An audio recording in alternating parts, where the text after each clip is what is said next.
¿qué tal amigos? Por aquí una vez más, David Cedeño y esto es Repodcast, el lugar donde lo bueno se replica, una iniciativa de la Asociación Civil Discapacidad Cero en alianza con Ana Cecilia Flores y Rosalinda Reyes Poto. Antes de empezar con la conversación de hoy, quiero invitarlos a que nos sigan por todas nuestras redes sociales, a que se suscriban en nuestro canal de YouTube, a que activen la campanita de notificaciones, comenten y compartan este contenido. Hoy les traemos una conversación súper interesantísima con Tibaire Labrador, una docente apasionada por la educación inclusiva y de calidad, que trabaja incansablemente desde varios frentes, como lo es el Centro de Estudio para la Discapacidad de la Universidad Monte Ávila en Caracas, Venezuela, y la Fundación Mano Amiga, con el único objetivo de aportar a la transformación de un modelo educativo que le permita a las personas con discapacidad poder desarrollar todas sus potencialidades a lo largo de sus procesos formativos. Un derecho fundamental que vale la pena atender.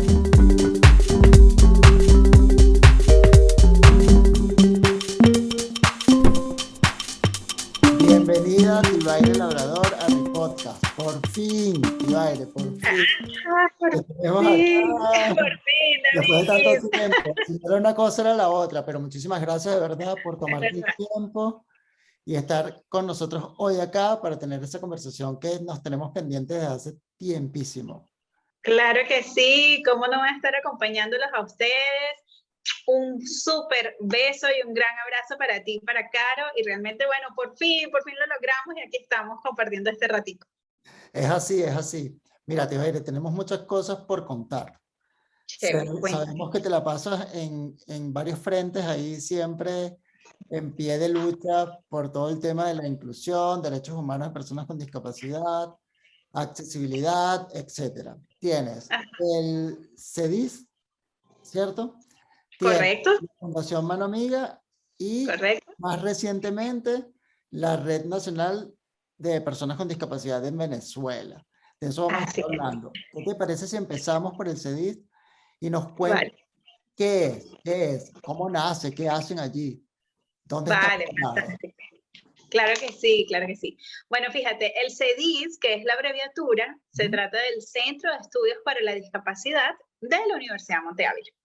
Este es un centro que se fundó en el año 2008. Yo no estaba allí, yo me incorporo al centro, yo llego a la Monte Ávila en el 2014, ya se había fundado como tal, pero nace, bueno, a raíz de la necesidad de poder brindar un espacio de acompañamiento no solo a la población con discapacidad, de estudiantes con discapacidad de la universidad, sino marcar una distinción importante a nivel nacional que no fuese el típico programa de inclusión educativa universitario, sino que se convirtiera en una referencia donde se realiza investigación, formación y se establecen alianzas con otras organizaciones.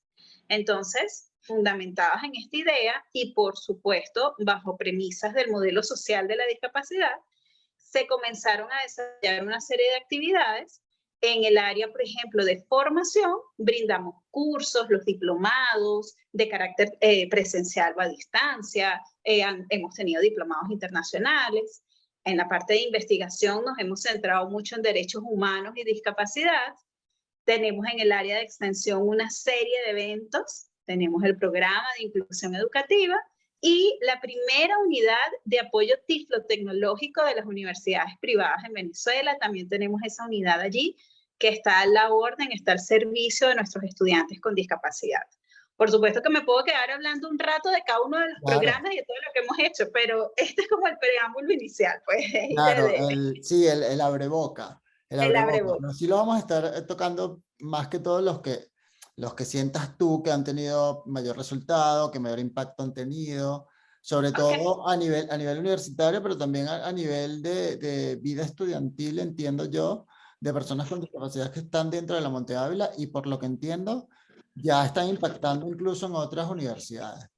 Entonces, claro, claro. cómo se lleva actualmente la vida universitaria con la inclusión social, la discapacidad y todo lo que ocurre en el ámbito universitario, en el ámbito estudiantil? Sí, es una pregunta súper interesante, por supuesto, y además muy retadora, porque Varía, por supuesto, en función de los entornos. Cada contexto marca una forma de llevar la condición de la persona o del estudiante con discapacidad para poder lograr su consecución, no solo de inclusión social, sino también lograr sus metas académicas, ¿no?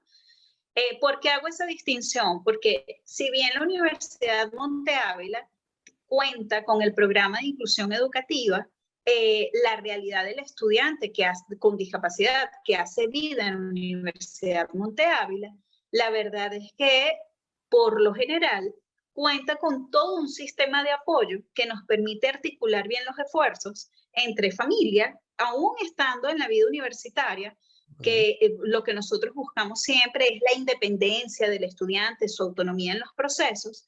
Sin embargo, el rol de la familia sigue siendo importante dentro de la figura del sistema de apoyo porque así debe ser a lo largo de la vida. Entonces, la mayoría de los estudiantes con discapacidad de la Monte Ávila tienen la ventaja de que la familia suele estar muy cercana. Podemos hacer un buen esfuerzo con las escuelas, con las facultades y con todos los miembros involucrados de la comunidad universitaria.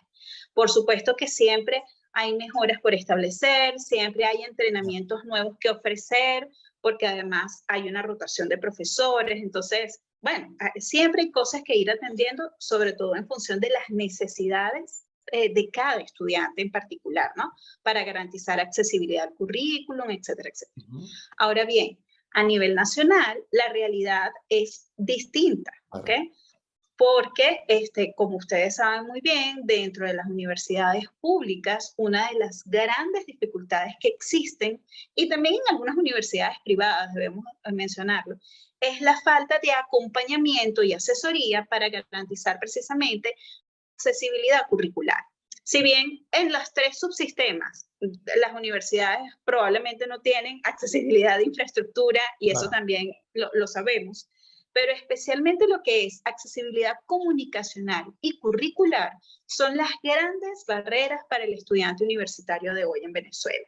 Las universidades públicas no cuentan con intérprete en lengua de señas para estudiantes con discapacidad auditiva, mucho menos, por supuesto, guías intérpretes para estudiantes con sordoceguera, y existe una población cuyas características le permitirían poder acceder a este nivel educativo. Sin embargo, la falta de criterios de accesibilidad por parte de las instituciones universitarias públicas o privadas limita el que esas personas puedan acceder al sistema. Por ahí vemos algunos ejemplos que han citado desde Socieben. Bueno, hay personas aquí en Venezuela que siguen marcando la pauta. El año pasado estuvimos allí en una formación con Socieben e ICEBI Latinoamérica, y realmente los testimonios de Venezuela no dejan de impactar, porque tú dices, oye, ¿cómo con tan pocos recursos tenemos médicos, tenemos profesionales con sordoceguera graduados en Venezuela? Entonces eso tiene que ser un impulso para seguir insistiendo, insistiendo, insistiendo. ¿Cómo lo han logrado? ¿Cómo tienen alguna idea de cómo estas personas que ya se han formado a nivel académico y ya en estudios, bueno, sí, un poco más de nivel, incluso seguramente habrá quien tiene estudios superiores y ha hecho máster, posgrados, doctorados y tal?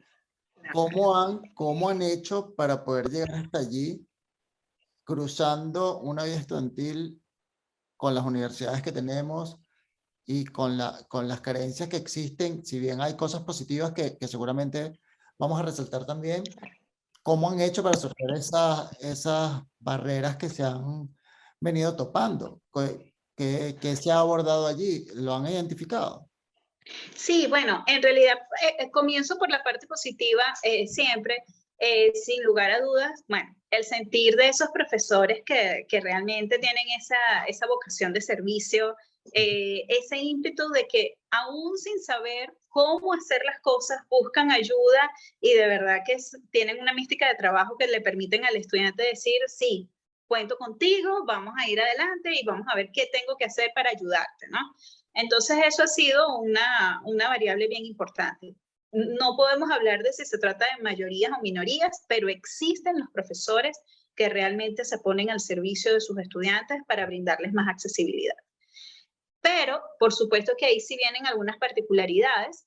ya dentro del entorno universitario como tal. Por ejemplo, en la Monte Ávila, nosotros hemos tenido estudiantes que se han graduado ya en posgrado, en máster, y hoy en día están ejerciendo fuera del país y dentro del país. O sea, de verdad que nos sentimos súper felices y contentos por ellos, por su familia, por el país, por todo lo que se ha logrado. Específicamente en esos casos que a mí me sorprenden y me emocionan mucho, que eran los que te decía de profesionales, por lo menos con sordoceguera, ha sido un trabajo de hormiga donde la familia ha sido un elemento fundamental. En la mayoría de esos testimonios, esos profesionales nos comentan que algún familiar tenía que asistir con ellos a todas las clases y convertirse en sus guías intérpretes. Claro. Entonces, eso es algo que de verdad tú dices, o sea, es toda una familia involucrada en un proceso, ¿no? Qué difícil, porque también hay que hacer sus vidas, ¿no? Entonces, sin lugar a dudas, además del apoyo gigantesco que han recibido de las organizaciones de la sociedad civil y también de otras instancias que les permitan a lo mejor costear el pago de algún guía intérprete cuando no es la familia, o de algún intérprete en lengua de señas, porque eso lamentablemente en Venezuela, ese es un recurso que tiene que costearse el mismo estudiante.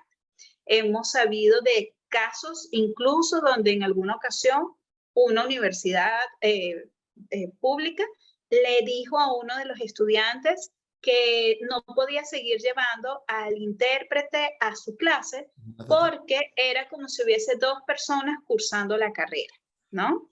Entonces, tú dices, o sea, de verdad que... Desconocimiento. Yo siento que es desconocimiento.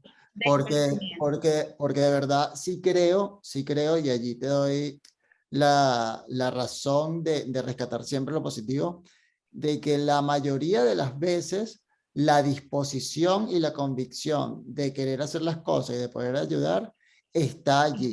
Y eso lo necesitamos muchísimo porque la actitud de verdad lo es todo, lo vale mucho. Y lo otro es que el tema de la familia, bueno, una vez más, queda demostrado que es fundamental para que la persona con discapacidad en algún momento pueda arrancar con impulso y desarrollarse en lo que quiera. Así es. Y bueno, está demostrado también que cuando existe una condición de discapacidad, no solamente la vive la persona que la tiene, sino que la familia está allí, que está allí constantemente. ¿Cuál es el foco actualmente, volviendo un poco al centro, específicamente en la Monte Ávila? ¿Cuál es el foco que actualmente tiene? ¿En qué están trabajando? En muchas cosas. Sí, nosotros hacemos como muchas cosas en simultáneo. ¿Vale? Por lo menos por la parte de investigación, culminamos recientemente un trabajo de investigación en derechos humanos de la población con discapacidad en alianza con Consorben y con otra serie de organizaciones de la sociedad civil.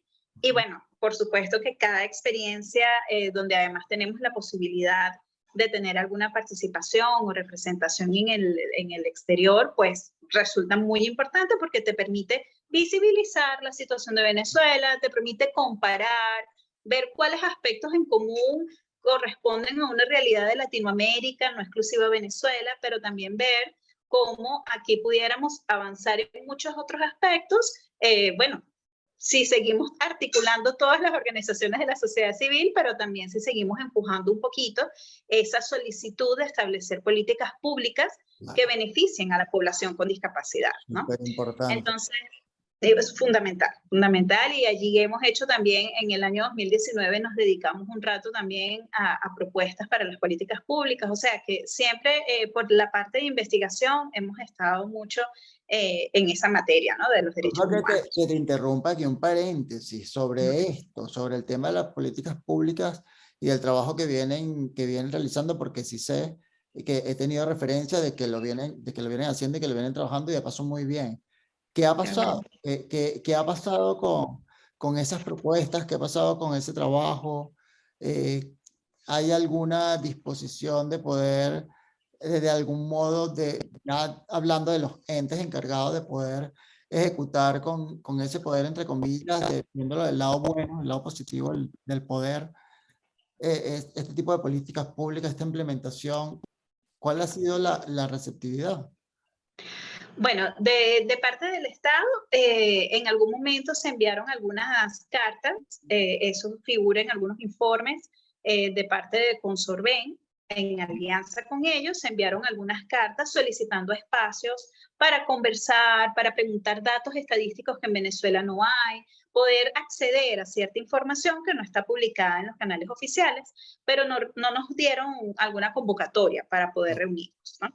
Entonces, lo que se ha hecho es así como algún monitoreo de medio, un poco para poder acceder a la información y a las estadísticas.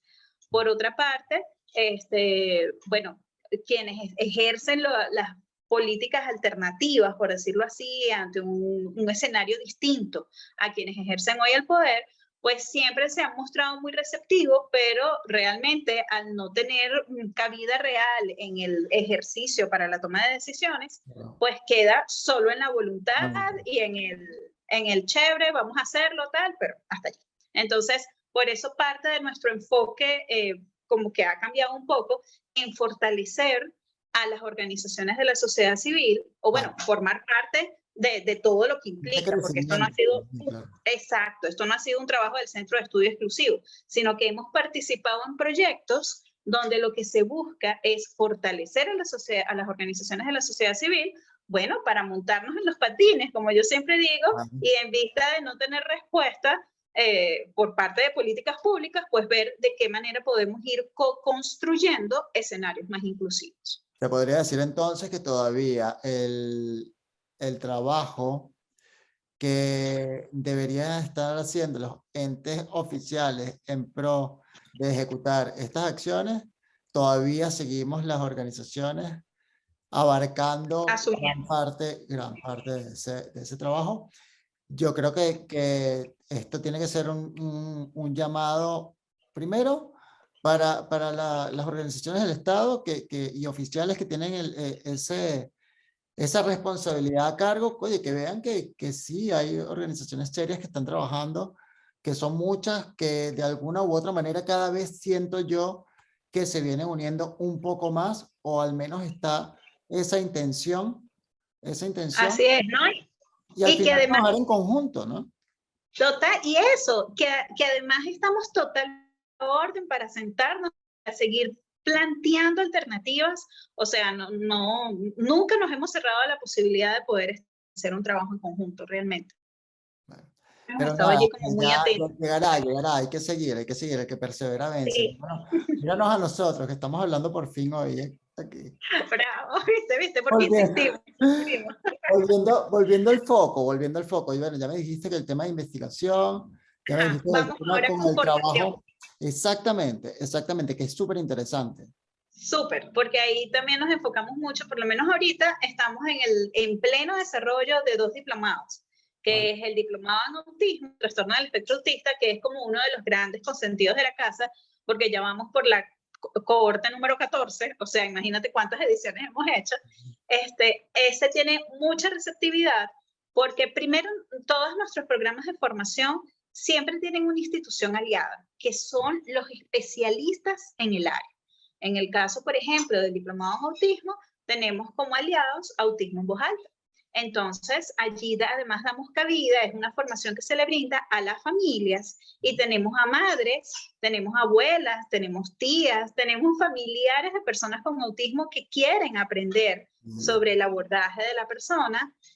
Tenemos, por supuesto, profesionales, tenemos educadores, tenemos médicos, psicólogos, psicopedagogos, terapeutas ocupacionales, de lenguaje, y todos tienen cabida para poder adquirir todas las estrategias de atención y de abordaje a la persona con autismo. Ese es ese diplomado. Genial. Y es genial porque realizan visitas prácticas a CEPIA, hay un componente además de acompañamiento, o sea, no son cursos masivos donde se desarrollan y entonces es autogestionable el feedback de la información, sino que semana a semana tienen un encuentro con un profesor nuevo, especialista en una temática nueva, y bueno, esa es más o menos nuestra dinámica de todos los diplomados. ¿Cuánto dura el diplomado? ¿Qué duración tiene?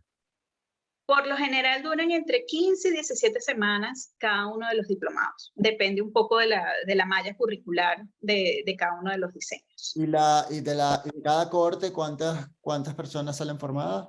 Más o menos. Bueno, depende. Antes teníamos, David, de verdad que teníamos listas de espera para los diplomados, porque las personas, bueno, estaban ávidas y les encantaba la formación, el lugar, los profesionales. Entonces, antes se graduaban 35 en cada corte. Ahorita hay 15, 20 más o menos. Okay. Además del diplomado en autismo, tenemos también el diplomado en alteraciones en el desarrollo infantil y juvenil, que lo desarrollamos en alianza con INVEDIN, que es el Instituto Venezolano de Desarrollo del Niño. Y ese también es súper famosísimo porque además aborda desde el desarrollo típico hasta todas las alteraciones de desarrollo. Y tiene sus visitas prácticas, también es una audiencia, esta sí está dirigido más a un modelo más profesional, no es tanto dirigido hacia la familia, sino al profesional para poder tener un abordaje y una intervención correcta, ajustada a las necesidades además del hito del desarrollo del niño, pero también a las características ya personales, ¿no? Y bueno, además de eso, por supuesto hemos tenido diplomado de herramientas del coaching para la discapacidad, diplomado de prevención y atención de la tartamudez, diplomado de psicomotricidad, o sea, una cantidad de formaciones. Informaciones son bien movidos porque sí los veo por allí siempre que están allí comunicando que un nuevo diplomado, que ya se abren tal. ¿Cómo hacen las personas que están interesadas, que nos están escuchando y dicen o nos están viendo y dicen, yo quiero un diplomado de esto? ¿Qué tienen que hacer? Seguirnos por las redes sociales y apenas estemos con una convocatoria nueva, eso inmediatamente va a ser promocionado. Nuestras redes sociales por Instagram y Twitter es @cedisc-uma. CEDISC es CEDISC, CEDISC-uma. Y entonces allí ya van a ver la promoción. También estamos muy próximos a establecer se lo vamos a dejar en un insert, se lo vamos a dar para que lo vean. ¿También está en una alianza? Que estamos estableciendo con Autismo Dejando Huella, o sea, dirigirnos un poco porque hasta el momento la atención ha sido muy hacia autismo el niño y el joven, pero ¿qué pasa con el adulto con autismo? Entonces por allí se están tramando cosas muy interesantes también para otro programa de formación dirigido al adulto. Bueno, ya saben, bueno, a seguirlos, que los sigan, que estén pendientes, porque eso, salud. Gracias. Nos pintan súper cool. Súper cool. Bueno, rico el cafecito. Riquísimo. Mira, qué bueno.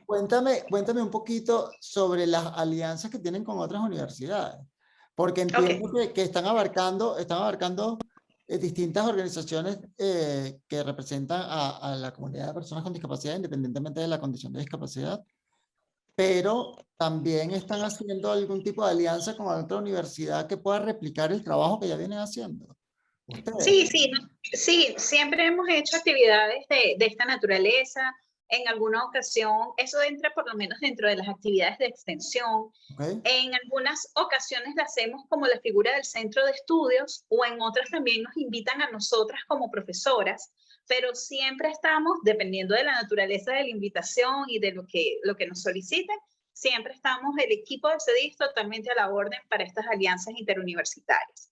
De manera formal, hemos tenido alianza con la Universidad Simón Bolívar, por supuesto con la UCAP a través de la profesora Lourdes Montenegro, que es la que lleva todo el programa de inclusión educativa allá en la UCAP, con algunas otras universidades, con la UNIMED. Recientemente se hizo un entrenamiento para que ellos montasen su programa de inclusión.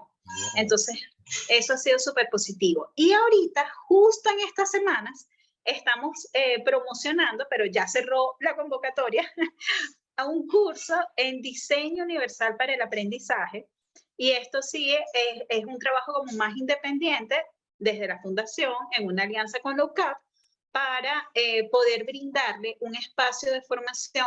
Esta era una idea que venía por allí rondando desde hace mucho tiempo y logramos por fin establecer la alianza para poder ofrecerle al personal docente y directivo todas las estrategias o esa mirada verdaderamente inclusiva que tenemos que tener ante la diversidad que está presente en las aulas, que puede ser un estudiante con o sin discapacidad, pero también las diferencias a nivel socioeconómico, las diferencias culturales, las diferencias, bueno, aparte de la interculturalidad también, la diversidad lingüística, los estudiantes con talento superior. Entonces, realmente es un trabajo que estamos muy entusiasmados porque ya lo vamos a iniciar la próxima semana.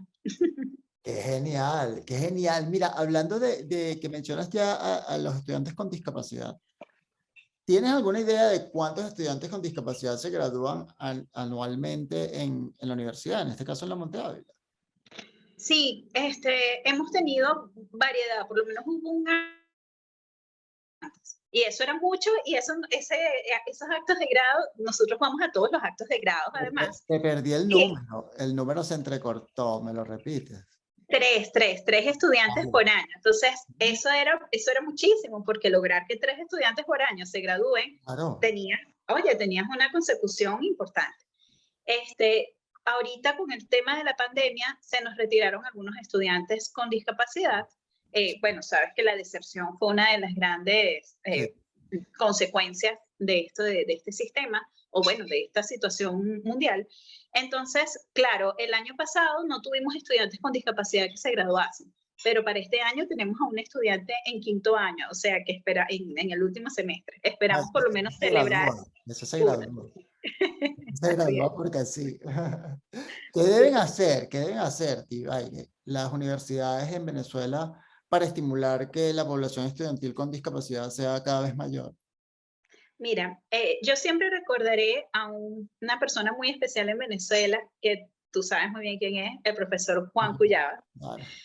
El profesor Cuyaba se acercó, por supuesto, a nosotras, al centro de estudio. Recuerdo esas reuniones, porque parte de su sueño era crear la red interuniversitaria de los programas de inclusión educativa. Es un proyecto necesario, urgente, ambicioso, pero también cuando se hicieron esos planteamientos, era aproximadamente año 2014, 2015, o sea, plena convulsión político-social en Venezuela. Claro. Entonces, realmente fue cuesta arriba poder crearla bajo las premisas, ¿no?, que se estaban estableciendo en ese momento.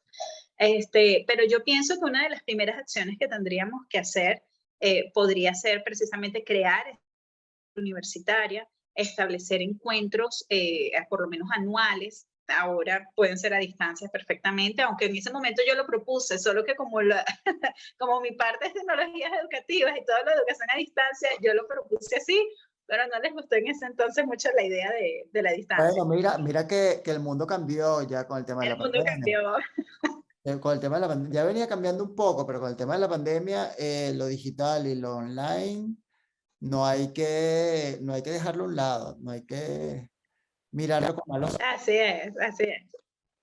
Entonces no, para nada. O sea, siempre yo he creído en ello y ahora con más razón porque, bueno, la educación del futuro y de hecho las oportunidades de trabajo a largo plazo pareciera que van a seguir por esa misma línea.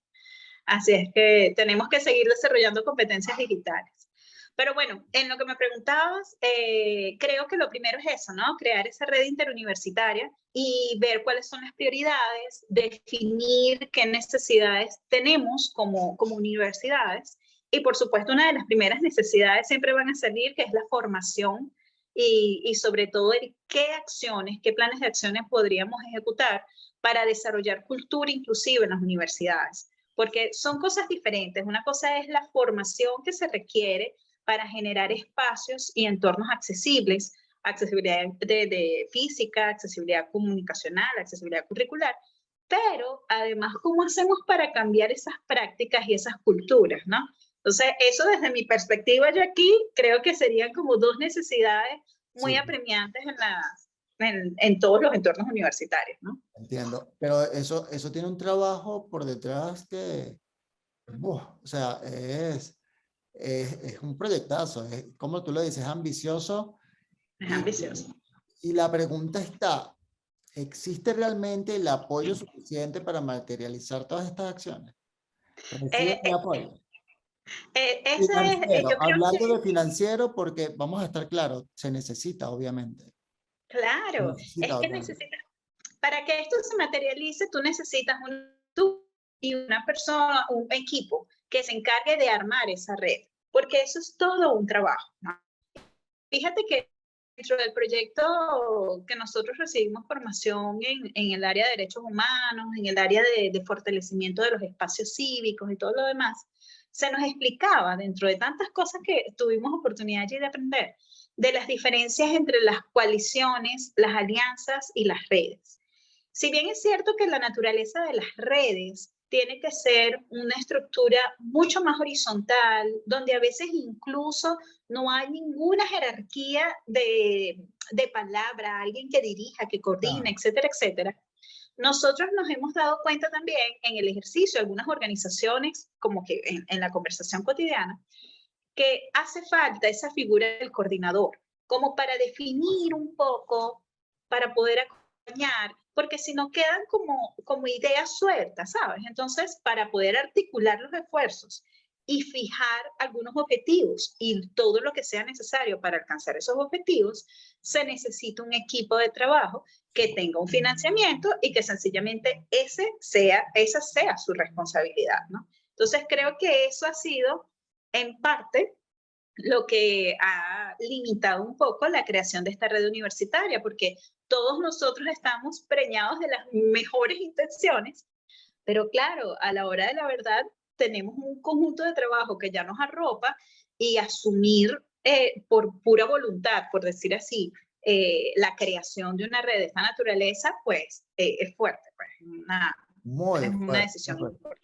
importante. Hay que buscarle la vuelta. Bueno, yo estoy seguro de que a lo mejor o seguramente se les ha pasado por la cabeza, pero mira, a mí me parece súper interesante poder incluso tejer algún tipo de relación o alianza con este tipo de programas que existen, que tienen impacto a nivel internacional, con organismos incluso de algún estado que esté un poco más desarrollado en estos ámbitos donde se pueda participar o donde se pueda de alguna manera hacer una propuesta y a partir de allí poder tener algún tipo de financiamiento que estimula al desarrollo de la educación en países en vía de desarrollo, por ejemplo.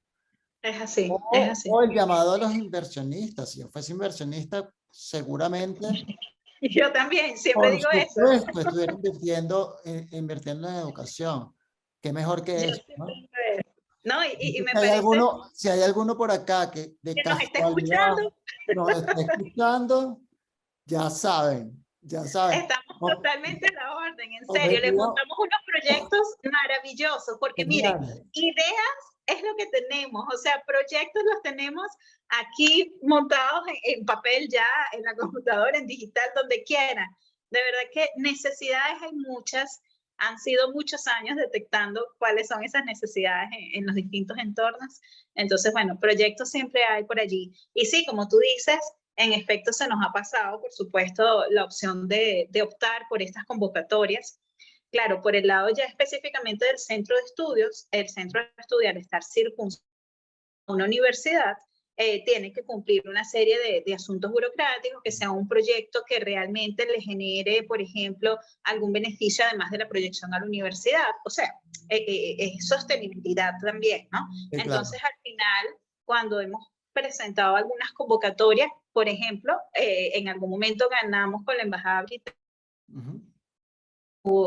la posibilidad de hacer una serie de investigaciones sobre derechos humanos, ¿no? Entonces, claro, siempre tiene que ser en alguna línea que también la universidad apoye, pues en ese sentido, y que vaya en consonancia con la filosofía de trabajo, en este caso uno. Es así. Mira, eso es en cuanto a todo el trabajo que vienes haciendo directamente en la universidad y por lo que me has contado, los aliados más perfectos que han tenido han sido las organizaciones que también trabajan por los derechos humanos de las personas con discapacidad o que están involucradas directamente eh, con, Con la población. con la población. Uh -huh. ¿Cuáles son las necesidades que ustedes han detectado ya desde el otro lado de la acera como una institución educativa que detectan en estas organizaciones? O sea, ¿qué es lo más duro que le toca afrontar a las organizaciones en toda esta lucha, en todo este trabajo? Oye, mira, yo creo que pudiera ser el tema de las limitaciones de recursos económicos. Te pongo por qué el planteamiento, ¿no? Y la falta a lo mejor de accesibilidad a algunos servicios básicos, como por ejemplo transporte, agua potable. Parece mentira, pero esos pequeños detalles marcan una gran diferencia. Por ejemplo, nosotros hemos propuesto algunas jornadas de formación. Nosotros hicimos un trabajo de formación que comenzó en el año 2013 y terminó en el año 2017, o sea, duró 4 años, con docentes de la parroquia Sucre. Allí formamos a más de 160 docentes en el área de educación inclusiva y les dimos talleres durante todo ese tiempo y además un acompañamiento que ellos después, el producto final fue una tarde de conversatorio donde ellos presentaban como los resultados de sus proyectos y de su puesta en práctica en todo lo que habían podido aprender con nosotros, pues en el ciclo de formación. Pero una de las principales necesidades, por ejemplo, ellos manifestaban era que a veces les costaba mucho trasladarse por falta de transporte, por mencionar algo. A veces queríamos ir para algún colegio a las visitas prácticas y no había acceso porque no había agua, entonces tenían que cerrar.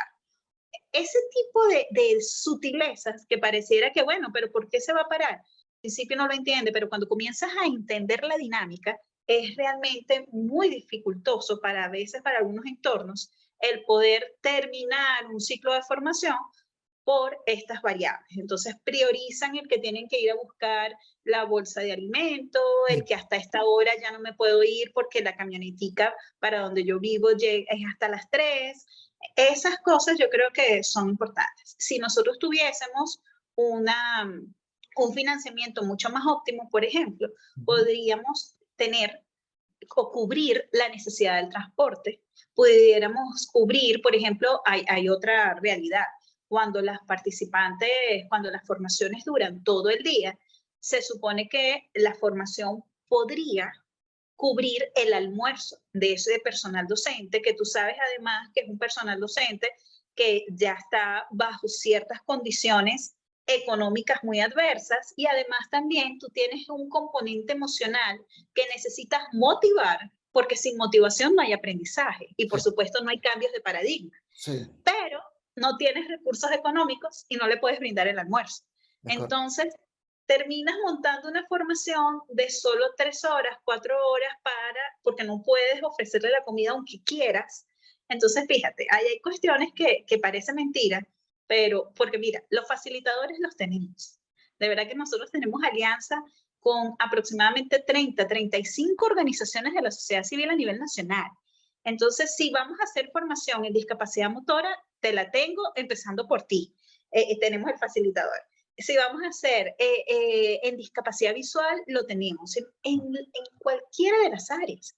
El asunto está en yo necesito necesito tener recursos para poder convocarlos a todos, porque eso es un tiempo que todos están invirtiendo. Al final es la ejecución, al final es la ejecución, ahí es donde es la ejecución. Para ejecutar necesitas un recurso y si ese recurso lamentablemente no está, se hace mucho más cuesta arriba.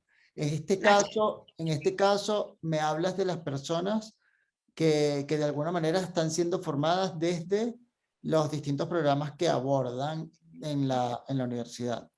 Pero también tienes otro frente, también tienes el frente de la Fundación Mano Amiga.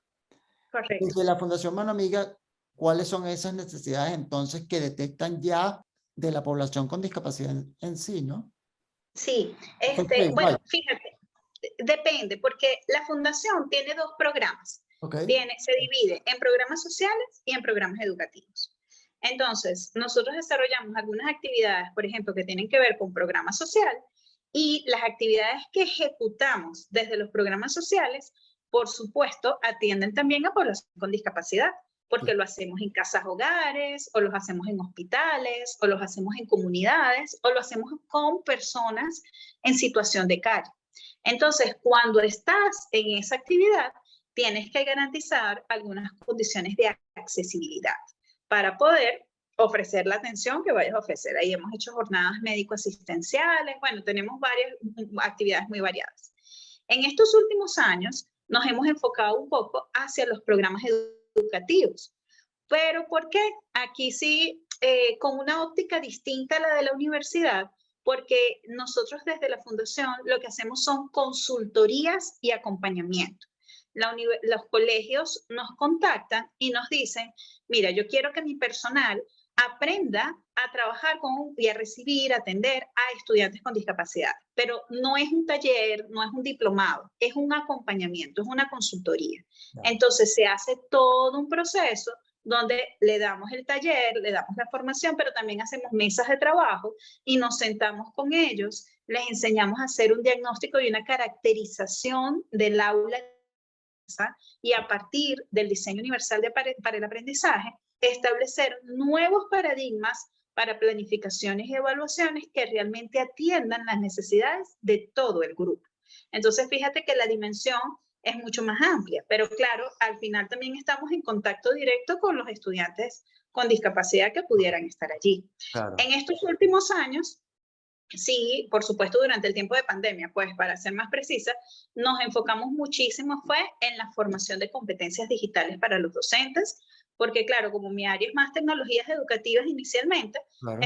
Ahí nos enfocamos, pero al 100%, hablar de accesibilidad, crear materiales instruccionales accesibles, enseñarle todo lo que tenía que ver con comunicación pedagógica multicanal, y a partir de allí, entonces, justificados, y estoy haciendo comillas porque justificados en la necesidad de atender una imperante situación que se estaba presentando, que era ver a los niñitos, darles las clases a distancia, pues nos permitió también darle la vuelta al componente educativo y explicar que necesitábamos trabajar con recursos multicanales, el por qué necesitábamos los recursos y el por qué tenemos que mantenerlos en el tiempo para atender las necesidades de las aulas diversas. ¿Estás escuchando Fundación Movistar? Paso, Fundación Movistar, Digital. Es así, es así.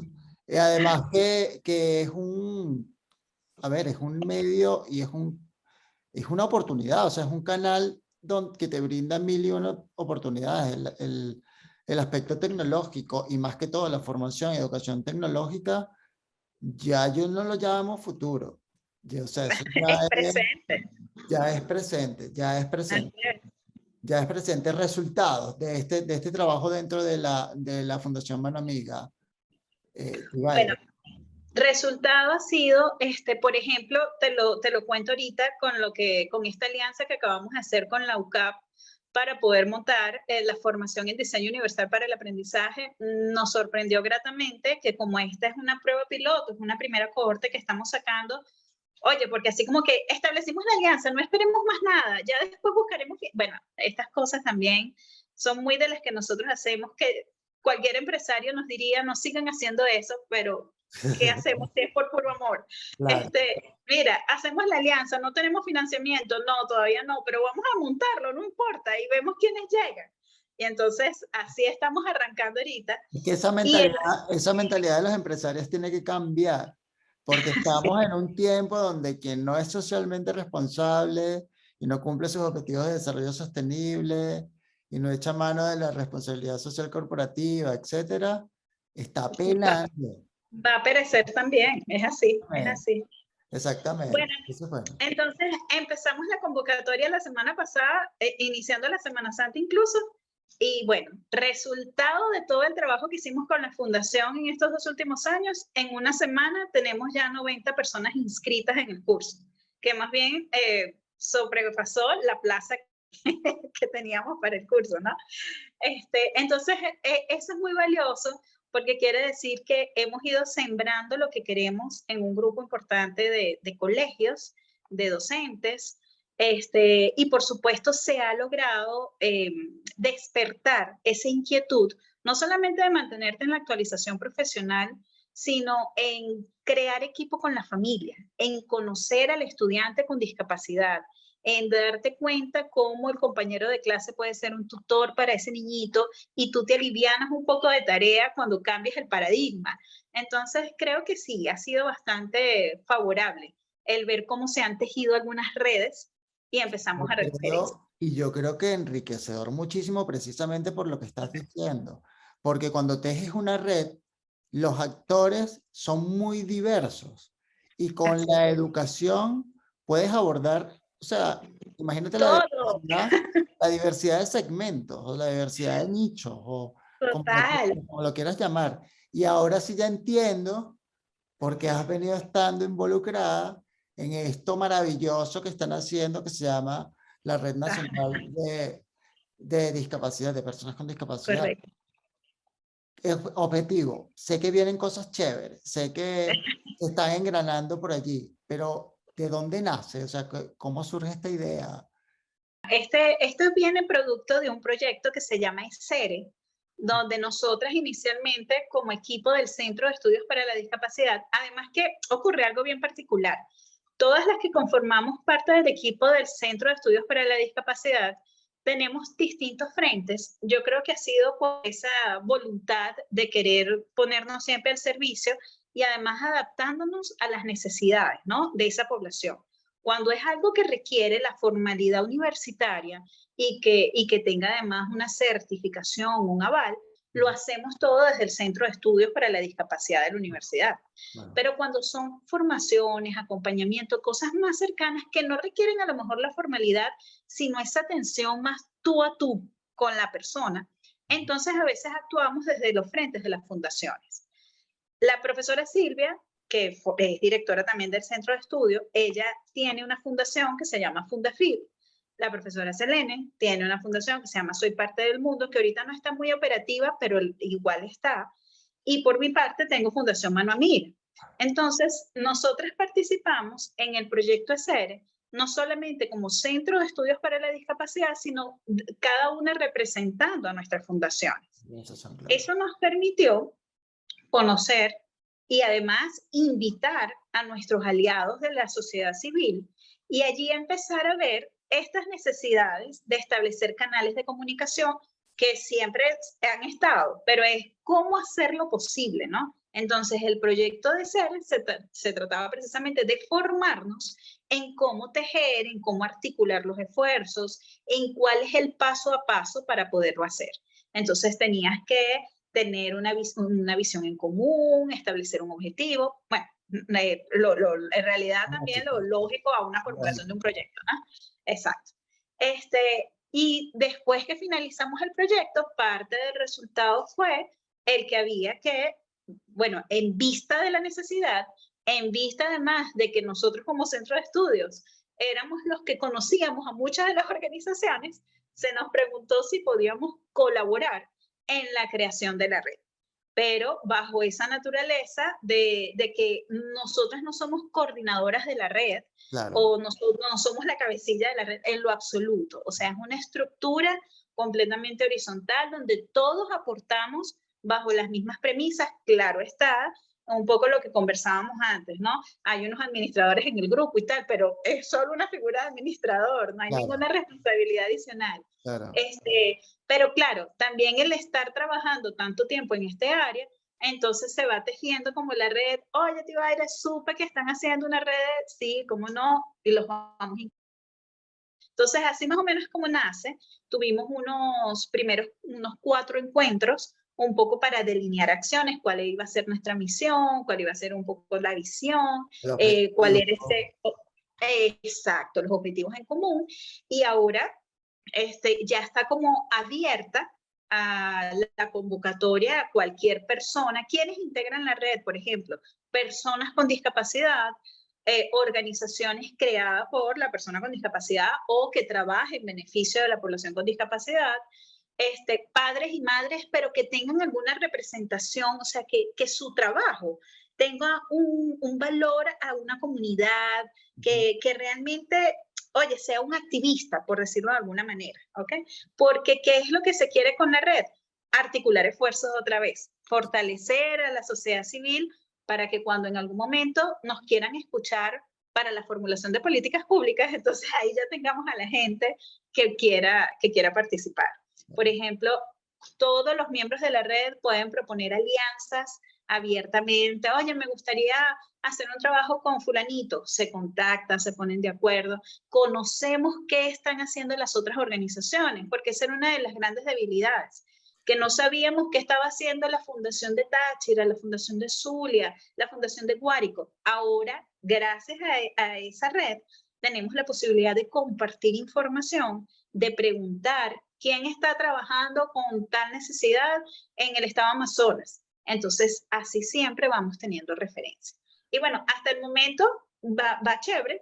Sí, Por sí. supuesto, a mí me encantaría seguir fortaleciéndola, y está allí abierta totalmente Para a quien quiera formar. quien quiera formar parte de ella, simplemente, ¿qué hace? Solicita formar parte, le pasan el link y se suma al grupo que ya está Total, establecido.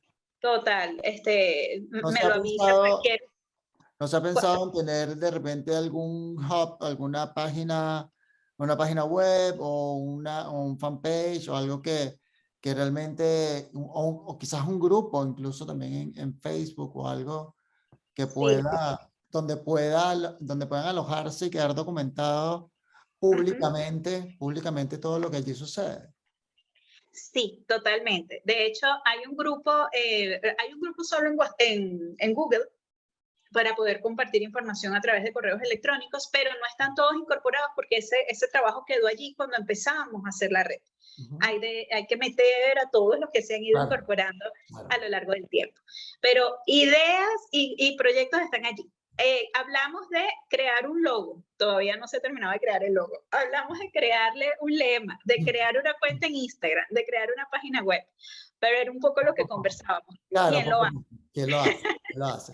Bueno, Entonces, nada, tiene que eso salir. está abierto, o sea, cualquiera de los miembros de la red puede alzar su manito y decir, Claro. miren, yo voy a hacer el logo, yo voy a crear la cuenta. Eso está totalmente abierto. Lo que no Ahora que queremos ya, es ahora que ya se asumir está, todo. claro, asumir esa responsabilidad porque al final entiendo el punto, la red no es de ustedes. No es del centro de estudio, Exactamente, ni no es es de de la centro de Fundación estudio. Amiga, por ejemplo. O Exactamente. sea, es de todos. Entonces hay que crear una figura que se encargue del trabajo de la red. Democracia, llamar a votación, llamar a elecciones. Sí, es Llamar a verdad, elecciones, es pero más bueno. así mismo. O sea que si yo te pregunto cuál es la acción más inmediata de esa red, viene propuesta de sus mismos integrantes. Sí, es la información, ofrecer información para los miembros de la red y mantenernos en comunicación. Por ejemplo, otro de los objetivos de la red es poder apoyarnos en casos de incidencia pública, es decir, si alguna organización recibe un financiamiento y hay alguna situación de persecución, de denuncia, ¿sabes? Estas cosas que pueden ocurrir en el contexto venezolano, ¿Qué el ocurre? que la red, exacto, que ocurren, el que la red podamos entre todos apoyar a esa organización porque también el no conocernos hace que no sepamos y que no podamos ejercer acciones más en unión, pues, ¿no? Exactamente, exactamente. Entonces, bueno, eso también tiene que ver con los objetivos de la red, poder participar en hechos de incidencia pública, establecer comunicados que pudieran hacer falta por alguna situación, pero por lo pronto ahorita es por lo menos conocernos entre nosotros, y compartir información de lo que estamos haciendo. Nada, qué grande todo lo que me cuentas, qué fino todo lo que me cuentas. Qué orgullo saber bueno, que en Venezuela nosotros estamos afuera, pero con el corazón allí adentro y seguimos trabajando por nuestra comunidad ahí en Venezuela.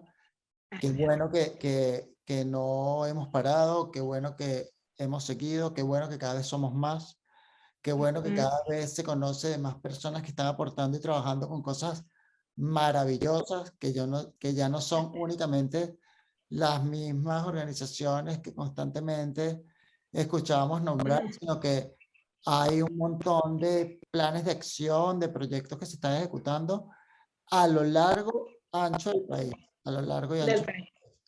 Así Así que es. Así es. pudiera estar aquí toda la tarde, noche hablando contigo, pero el tiempo Sí. apremia en YouTube. Así que nada, por último, ¿quieres dejar algún mensaje? Esta es tu ventana, es tu casa y bueno, súper agradecidos de poder conversar contigo hoy y agradecidísimos de que nos dieras un poquito de tu tiempo, que sabemos que es No, imagínate, David, yo feliz, yo soy seguidora de todos sus podcasts y de todos los videos que ustedes hacen. Entonces, desde hace tiempo estamos en esto y por fin, qué honor, qué placer realmente conversar este rato contigo. Muchísimas gracias por escucharnos, por conocer todo nuestro trabajo y bueno, ya sabes que por aquí totalmente a la orden.